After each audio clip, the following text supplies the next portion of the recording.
In today's Property Insider chat, Dr. Andrew Wilson and I discuss when the Reserve Bank is going to put a pause on interest rates, and do we believe what Governor Philip Lowe says about that. We also discuss the big bank in the United States that's recently collapsed, and is this the beginning of a contagion? And we'll also talk about the auction clearance rates, which have fallen a little bit this weekend, and why. If you want to keep up to date with what's happening in our property markets, please subscribe to this YouTube channel and click the little bell icon so we can inform you each time a new show comes out.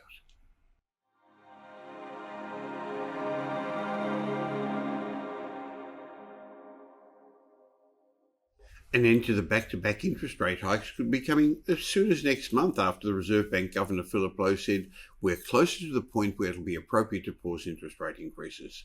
Now, we know the Reserve Bank's been aggressively increasing interest rates in an effort to influence borrowing and spending by households and to lower spending by businesses. Of course, it's trying to bring down inflation. Now, I don't think anyone was surprised that there was an interest rate increase on the first Tuesday of March. However, Governor Lowe's recent comments made it appear that a pause in rates could be likely sometime soon, and he suggested there were 4 things the Reserve Bank was going to be looking at, and we'll be discussing those in a moment when I chat with Dr. Andrew Wilson. We're also going to be having a look at what happened to the Silicon Valley Bank, but just back to Governor Philip Lowe, he emphasised the Reserve Bank is now closer to the point where it'll be appropriate to pause interest rate increases to allow more time to assess the state of the economy. So what's that going to mean for our budgets, for our property markets and our economy? There's some of the questions I'm going to ask Dr. Andrew Wilson, Australia's leading housing economist and chief economist of My Housing Market. Hi, Andrew. Yes, good day, Michael. And as usual, the Reserve Bank governor seems to be a bit all over the shop.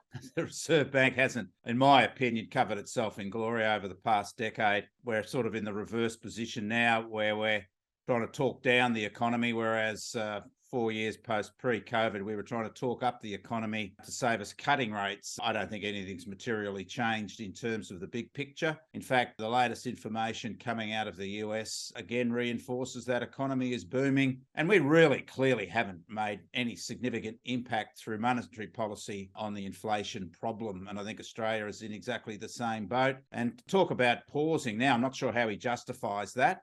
But I do think he's just putting up every option there to sort of cover his bases. And to me, it just looks like the bank's floundering a little bit in terms of their confidence in particularly the shorter term outlook.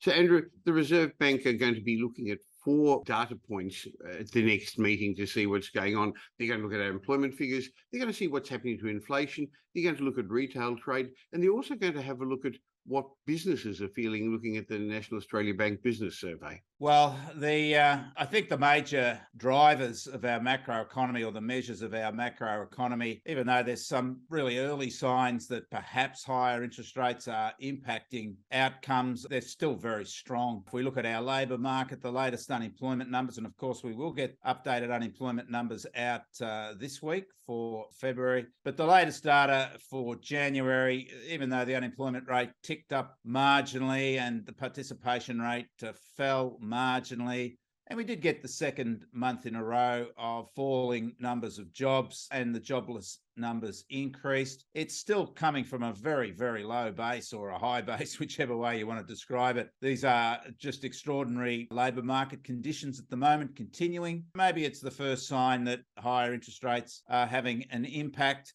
but I wouldn't be hanging my hat on that to be calling out victory for higher rates yet. The Americans had another huge month for jobs being created. Again, the commentariat, economists in America got it completely wrong, following on trying to, cheer down the inflation outcomes and talk down the economy. Hasn't worked.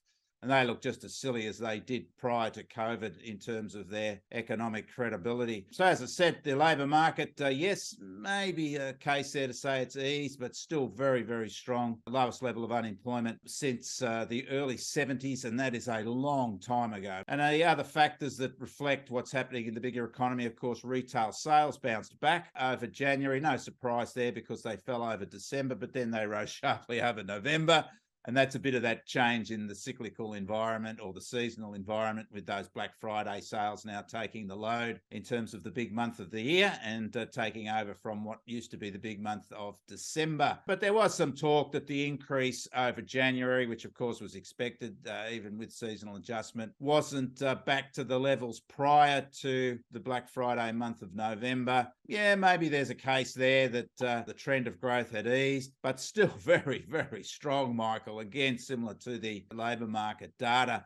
Yes, perhaps some, if you want to take that position that it is working, you could take that on board, that the trend has eased for retail sales. But we're still getting massive numbers, over 35 billion per month in retail sales, seasonally adjusted. These are so far ahead of the pre-COVID numbers, it's just extraordinary. Same old story. And of course, inflation itself is still very high. Inflation rate just under 7%. And the Reserve Bank governor was quite open in his comments regarding the monthly ABS inflation measure, saying that it is experimental and volatile, and that they're not really taking a high level of interest in it in terms of where they're setting interest rates. So I guess, if you were taking one side of the argument or the other, I would suggest it's still very much about we haven't got a handle on inflation yet at the level we would like to. And all the forecasts for when we will see a peak in interest rates and when we will see, obviously, a correlating decline in inflation are starting to be pushed outwards again, Michael. And as I said, I think the Reserve Bank is just continuing to have a bob each way in terms of its predictions of what's to come next. I would have thought, and we did discuss this last week, that there maybe was a chance that they would bite the bullet and increase by 0.5% and then maybe think about pausing. But just dribbling up by another 0.25%, I think that consumers will just take this in their stride now. I think it's not even a headline anymore. And now we're seeing housing markets revive, particularly that Sydney market, just getting on with life. And it's as though they've got some sort of a benchmark to get to. And it's not about the rate of increase in interest rates. It's just about getting to a particular measure. And that's the magic pudding that will work. These guys are just really, and girls, are starting to concern me in terms of their capacities, and this will be revealed in coming months. But I wouldn't be hanging my hat on a pause anytime soon, Michael. Well, Australia's economy doesn't work in isolation, and over the last month, global inflation fears have returned. There just seem to be renewed concerns that global price pressures are taking longer to subside, Andrew, and economic activity in much of the world that we're involved with, the developed countries, is just holding up better than expected. Yeah, as I mentioned before, Michael, very strong numbers for job increases in the US over February. They're expecting a much lower number. And in fact, the January number, which was just extraordinary again, particularly for January, the economists and the government were trying to talk that down as being, oh no, this was a one-off and we'll see a huge revision in that big January number of jobs growth in the US. Didn't happen. It's only a minor revision downwards. So they're continuing to get it wrong. And now, of course, we have perhaps signs that the booming economy is taking some account of those risk takers that have pushed the envelope. And this becomes, again, hopefully not, but another scenario for revealing some of those, activities that might have occurred that have taken advantage of very strong activity and gone beyond prudent risk management. Well, the big news over the last week in the United States was Silicon Valley Bank collapsing. It was a very particular bank with working in an interesting segment, but it has actually raised the fears of a broader financial sector collapse. People are starting to remember what happened in 2008, Andrew. Yeah, Michael. And look, as you know, I try to be rational in terms of my commentary, and we're flooded with clickbait every day in our media. The financial media has really revealed itself as being all about headlines rather than credible insights into our economy. They keep getting it wrong too. And this is grist to the mill for clickbaiters again. But there are some similar circumstances now to what we did experience back in 2008. I'm not talking about the underlying issues of risk management then, or the specific measures that were risky then. And we know that was all about those highly geared mortgages in the US that created that severe downturn. But It did come from a very strong period of growth that we're experiencing now. It did come through following a period of increasing interest rates, higher inflation, and that sense that there was just blue sky ahead and people were prepared to take on board higher levels of risk. So it is a similar environment. No surprise, given the circumstances are now starting to reveal some of those higher level of risks didn't have the type of consolidated foundation they should have. I'm talking particularly of crypto. Digital currencies have really struggled. No surprise, given they don't have this really any substantial support, but in terms of the reality of what their commodity is, but they have struggled. A lot of people have lost a lot of money by getting onto that racetrack of crypto. Now we have this small bank, well, smallish bank, that Silicon Valley Bank, Michael, that it itself has been exposed to the startup energy of Silicon Valley. We know that the IT sector is struggling. Startups are struggling. That's one part of the economy that's not doing great. There's been a lot of jobs laying off, and this bank has been exposed to that particular sector because it was the go-to bank if you were doing a startup in Silicon Valley. And also some of those health industry startups as well. But the problem, the macro problem with the bank was that to offset its, and all banks have a level of risk, Michael, let's not be silly. I mean, banks take in money and then they lend it out. Now, if those that are putting their money in as depositors, all of a sudden everybody wants their money back, well, it's a very difficult process because that money's out working for the bank. This bank in America is what you might call a second tier bank. Their deposits are only insured up to a small amount. I think it's $250,000 that's covered, that insured, but most of the depositors apparently had much bigger deposits than that. So therefore they're not insured. But the bank, sort of realizing that it needed to have a backup, in terms of increasing its assets against its liabilities, actually bought a significant amount of government securities, treasury bonds, which they're encouraged to do. And we had the money printing, quantitative easing that was going on.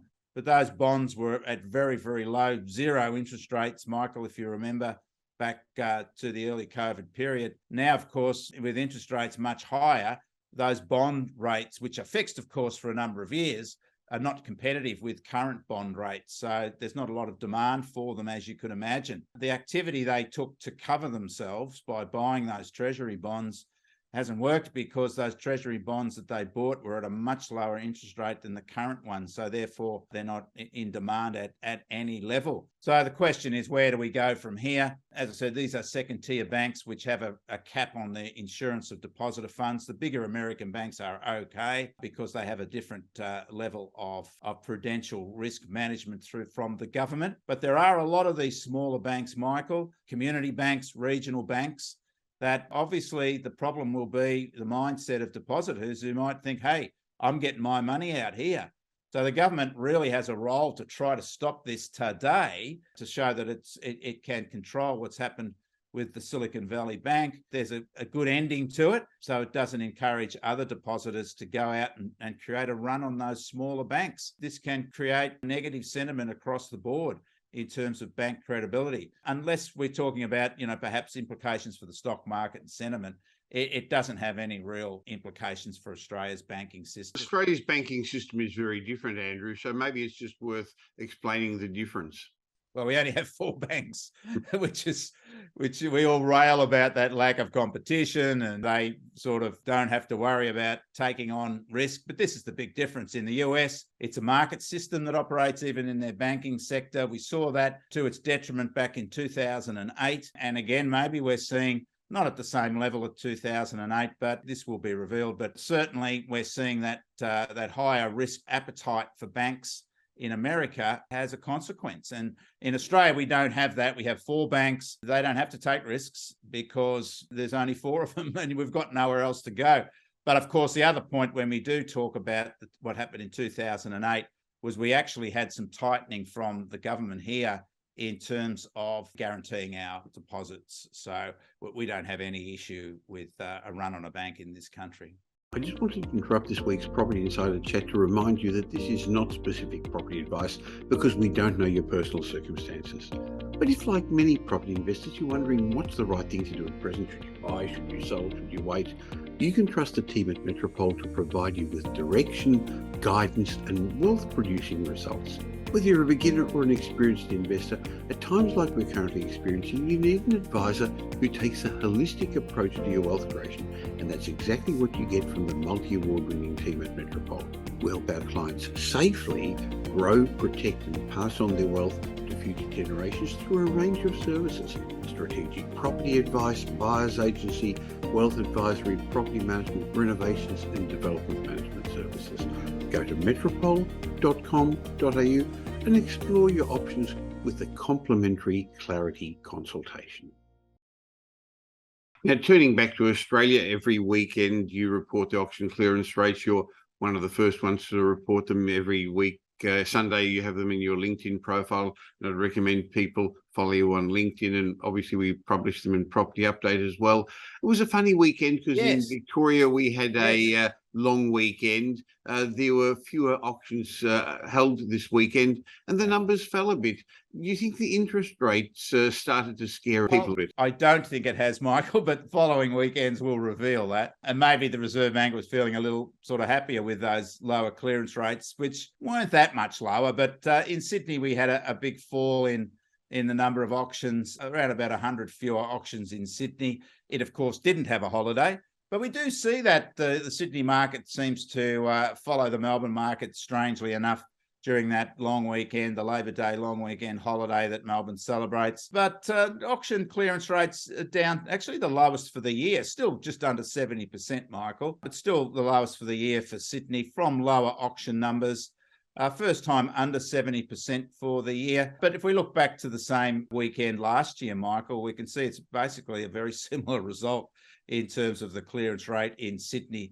So I wouldn't get too excited just yet about the impact of interest rates on the Sydney housing market, which has clearly been in revival mode this year with prices rising for both houses and units. We at My Housing Market, Michael, are still tracking price increases for Sydney houses and units up to the middle of March. But the next few weekends will reveal the trajectory, of course, whether it's just a bit of a one-off or whether it's showing an easing in the market. Melbourne, I thought that was quite a fair result for Melbourne, distracted through in holiday mode, just a little bit under the previous weekend, but a good result for Melbourne, 68.2% from just a handful of listings. And of course, the higher priced markets in Melbourne were basically disengaged at the weekend, as we usually see over the holiday period. Brisbane numbers down also a little bit, clearance rates similar. Adelaide numbers down quite sharply again.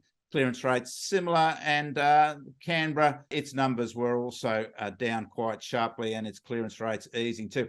I don't think there's a big change there, Michael. It's interesting that first major weekend in March that we have with Melbourne having its Labor Day holiday, the other capitals tend to pick up that same sort of energy with lower clearance rates and lower auction numbers. But I guess we await the results next weekend, Michael, and just to see whether this was just another holiday interference with what's been quite a steady auction market, and certainly for Melbourne and Sydney, a rising auction market this year. Well, we'll be back as usual this time next week, and we'll also have the unemployment figures, so a few things to discuss. Thanks, Andrew. Catch up with you next week. Yeah, interesting times, Michael.